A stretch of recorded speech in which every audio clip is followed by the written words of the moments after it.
funny adventures of a little hero who fights invisible monsters.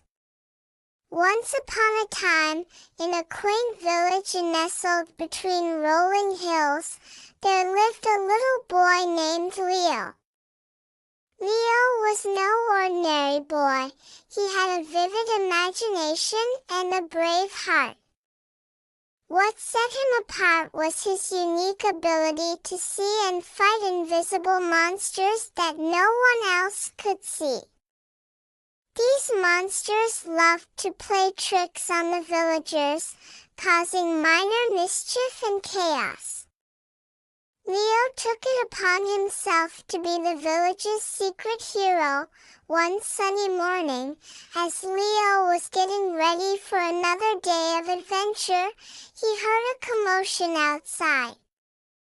The villagers were perplexed because the market stalls were a mess, with vegetables scattered everywhere and mysterious laughter echoing in the air.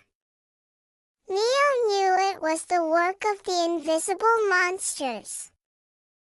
With a determined look, Leo grabbed his trusty wooden sword and his invisible monster-detecting goggles, an invention of his own imagination, and set off to the market.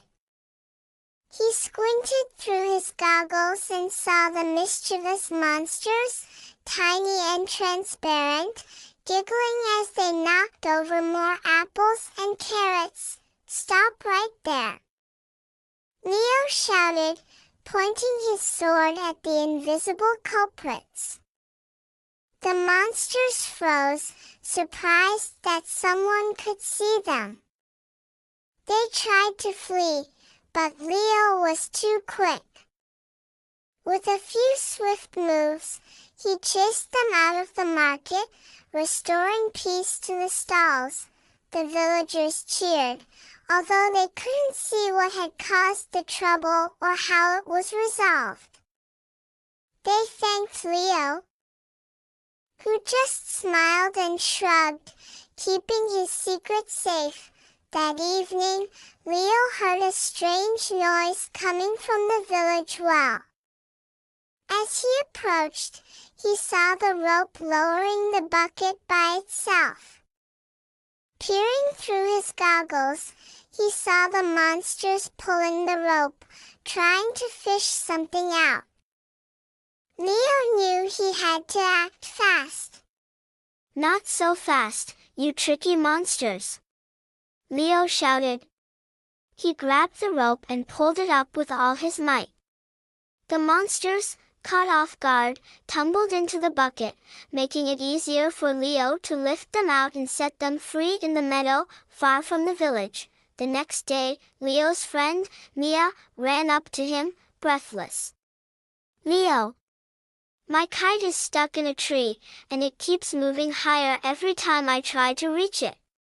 Leo knew this was another monster prank. With Mia by his side, Leo went to the tree and looked through his goggles. Sure enough, the monsters were there, tugging at the kite string. Leo devised a plan.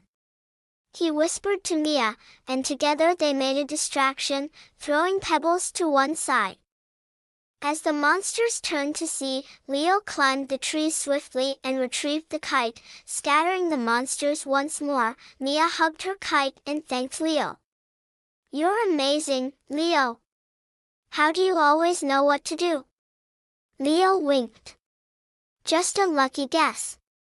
He enjoyed keeping the mystery alive. The adventures continued, with Leo always one step ahead of the invisible monsters.